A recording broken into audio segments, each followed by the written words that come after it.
Olá, tudo bem? Aqui é o Jorge, primeiro episódio de A Case of Distrust, pelo Ben Wonder. A gente deu uma pausinha em Hollow Knight, né? Vamos jogar esse jogo e voltar pro Hollow Knight, tranquilésimo. Não acabei Hollow Knight, né? Tô bem longe de acabar, inclusive.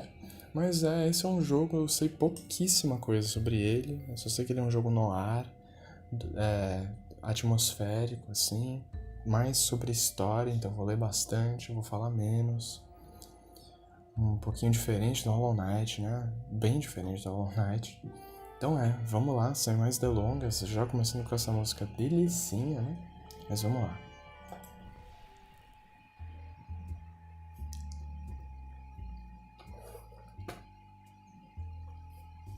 I woke in my desk chair. Ok. Tá, tem que clicar aqui. Across from me were his piercing amber eyes. They surprised me at first, but I should have known he'd be there. I stretched and said, mid-yawn, not very nice to sneak into a sleeping woman's apartment, but his stare just continued. Então a gente é uma mulher, pelo menos. Parece que é uma aventura em texto, né? Interessante. His stare just continued. I laughed at his glare. I'd seen San Francisco's shrewd thugs, hardened cops, and deadly politicians, but none could ever match that gaze. I knew I didn't have to be what he wanted. Reaching into my coat, I took out my knife and flicked it open. Ai, caralho. I held the knife steady while staring back at him. Look, I said, nodding towards the desk. That's all there is. Take it or leave it. But a detective knows when she's beat, and I knew then he wanted to search the place, and that's what he would do. I sighed, knowing my weakness for his type. Alright, I said, let's look. Lindo, né? Uou, virou. Olha que lindo, cara. He let out a gleeful meow in victory. I cut a piece of my apple that the cat had rejected. Always the sore winner, I jabbed. But I was smiling too, because I was telling the truth. There was absolutely no other food in my apartment. eu real tinha certeza que era uma outra pessoa. Muito bom, muito bom. The cat often dropped by to scavenge. He made a lot of noise when he thought I was holding out on him. But right now, the place was clean empty. No food anywhere. I had to prove it to him. Ok, agora mais tipo, mais pontinha clique mesmo. E aqui tem uma notes. Case summary. There was no case just then, but the cat was mewing and needed attention. I had to contradict the cat by first talking to him, then pointing to a piece of evidence in my notebook that proved the apartment was empty on food. He goes, show the cat there's no food. Evidence, não tem nenhuma. E statements, não tenho nenhum. Acho que isso é mais assim. Essa case summary é pra ajudar, e aí depois a gente vai usando isso mais. Opa, perdão. No back. Vamos lá. Então, fala com ele. The cat had waltzed into my apartment a few years earlier. He kept coming back. He continued his loud meowing until I proved to him the place was empty of food. Talk. Eita. Doesn't matter how doe-eyed you are, cutie pie. We've got no food around, I told him. He licked his chops and looked at me. Apparently he still didn't believe that. I needed to contradict him somehow, to show him something in the apartment that would prove it was empty of food. Então, contradict. Não tem evidência nenhuma, né? Então show. Então, we'll go back. I went back to the apartment to search for clues that I could show to him. Gostei desse, tipo... É quase um tutorial, mas, tipo... Ao mesmo tempo não é, sabe? Interessante, bem interessante. I had taken copies of old murder cases from the SFPD records, San Francisco Police Department records, when I left. I loved reading through them, even though my own contributions were minimal. At that time, I longed for those types of jobs. The truth was, any work was hard to find for a female detective. Tá, talvez pra cá. Talvez isso aqui. The regular white icebox, a geladeira da época, né? Tinged yellow with age, half blocked the kitchen doorway. My income rarely kept much stock in it, and right now it was empty. Yeah, notes deu uma arrumadinha ali. E, agora eu tenho as duas evidências, mas eu tenho a icebox, né? Então eu vou falar com o gato e mostrar pra ele a icebox. É a mesma coisa que a gente já tinha lido, né? Tudo certinho. E eu vou contradizer ele com a icebox. Used to contradict. I opened the icebox so the cat could see inside. Empty, I told him. The cat, no food here. The cat looked quizzically at the open door, then back at me. Sorry, fella, there's no grub in there for me either. He stared at me with eyes as disappointed as I felt. Those big yellows always got to my soul. Thoughts of my family filled my head. My sister, gostei de my sister Muriel. He had sent a letter with an update of her life in Chicago. She and her husband had just purchased a new home outside of the bluster of the city. Their 3 young children were looking forward to the move. I never told Muriel about those letters. Eita. I never told Muriel, but those letters I mostly ignored. At the time, her family was the last thing I wanted to read about. My sister had the ordinary lifestyle that I had rejected. I wanted to save myself from the monotony of traditional marriage, to prove that a woman could do more than her child-rearing duty. Not that I was helping advance that cause with the types of cases coming my way. My mind spiraled into the usual series of questions. Had I even impacted the women's movement? Had I made any change in society at all? Was my plotting career worth losing traditional happiness? I wanted to save myself from the monotony. Isso aí eu já ouvi, já li. What was the point in the life I had chosen?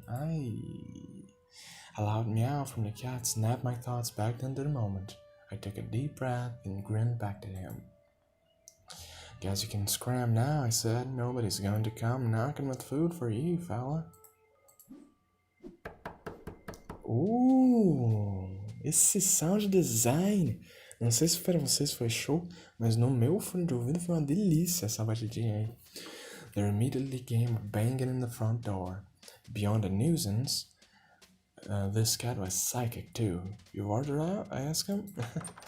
Open door. Opa.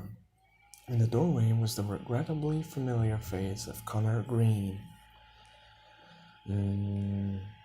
His company churned my stomach.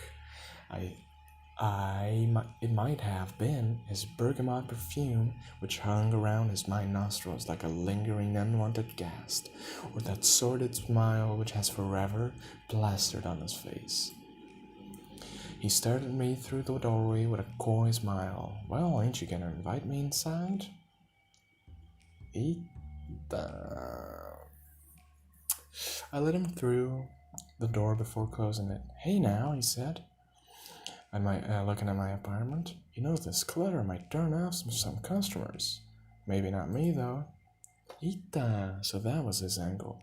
Hire me as a detective. I wondered what a bootlegger would need with a private eye, but he answered without my prompt. I'll make this quick.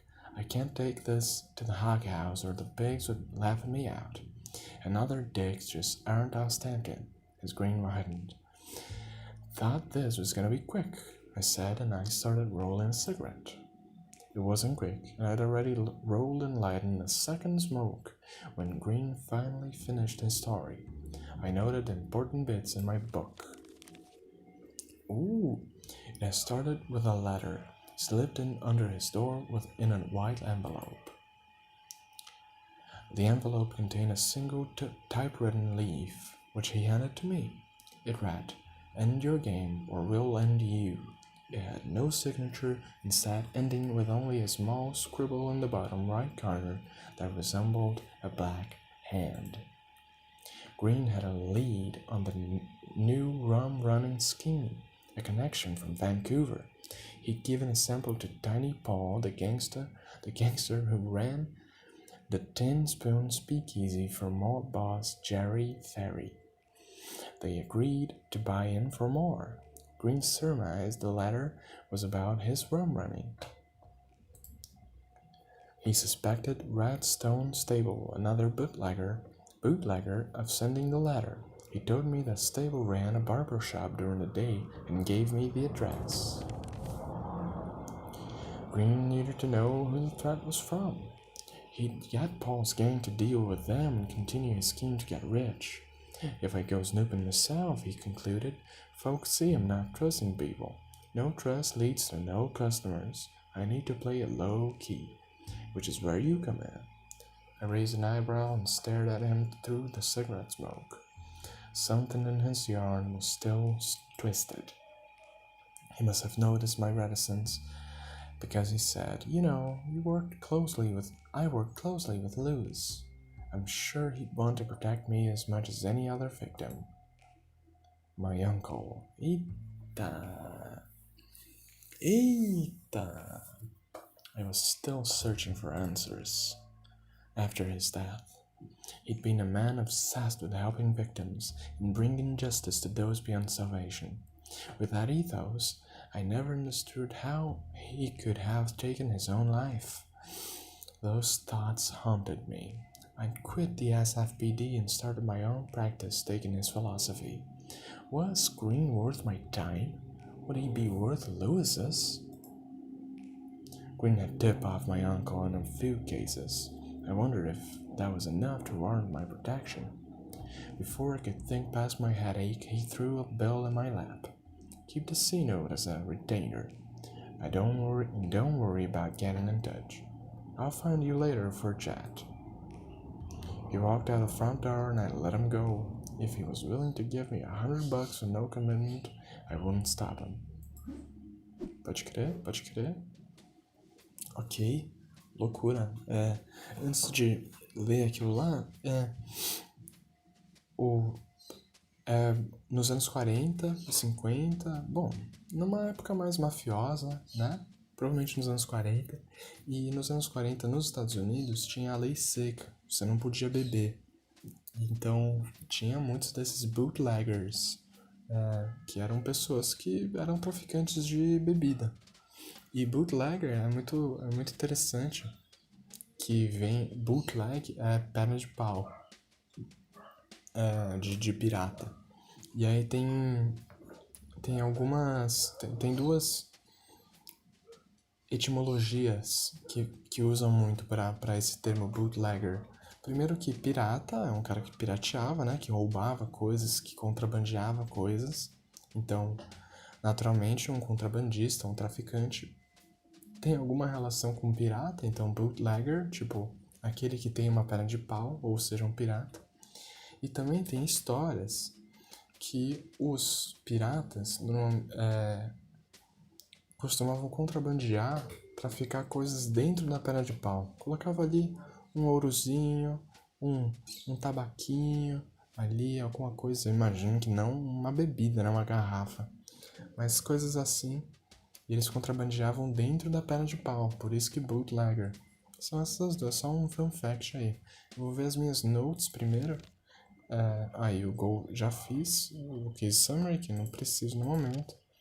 As evidências eu tenho a Green's Letter e statements do Connor Green. Então, show, pode crer. Então vamos lá, vamos continuar um pouquinho mais. I turned back to the apartment, still confused about the whole story. My headache wasn't helping either. Perdão. Whenever I lacked clarity, a trip to Southern Coffee was usually the cure. Então, vamos para Southern Coffee. I mounted a gold plate on the outside that read P.C. Malone, Private Investigator. Então, a gente já sabe que a gente é Detective, a P.I. Malone, né? P.I. de Private Investigator. Então, detetive Malone, vamos que vamos. There was only one place I needed to go to clear my head. Olha essa, cara, essa trilha sonora muito fodida, cara. Southern Coffee, vamos que vamos. Southern Coffee was a basement dive. It wasn't modern, hip, or ever busy. And it was my favorite place to down some paint. Especially in the company of the best bartender in the city. Go here. I waved down a taxi cab and was on my way. I thought I might talk with the driver to pass the time. Vamos conversar. Went to the Palace of Fine Arts, the driver said when I asked about this weekend. They were holding a gas gallery. My girl was a big Georgia O'Keeffe fan. Myself, I don't get all this new stuff. What's so hard about painting some wavy lines? For the rest of the trip, we spoke about the other artwork that had been on display. Pieces from Charlie Sheeler, Louis Lazowick, Edward Steichen, and many more. I was sad to have missed it. But when we stopped at my destination and left my envy in a taxicab and refocused on the case at hand. Olha, Southern Coffee was an automat dinner. Ethel Burgess, the lone waitress, was friendly to help with any inquiry. Of course, if you winked at her right, she'd show you the way to the downstairs toilet, where Frankie played bathroom attendant. Southern Coffee had the distinct feeling of home. The familiar smell of mold in that old basement was enough to put a grin on my face. Bom, aqui eu vou parar o episódio. Acho que tá show. Do próximo episódio a gente continua pelo Southern Coffee. E tô super interessado no jogo, parece muito interessante. Ele pelo menos funciona muito legal. Total história, aventura em texto, mas com toda uma atmosfera super bacana. Curti, tô animado, espero que você esteja também. E até o próximo episódio. Um beijão.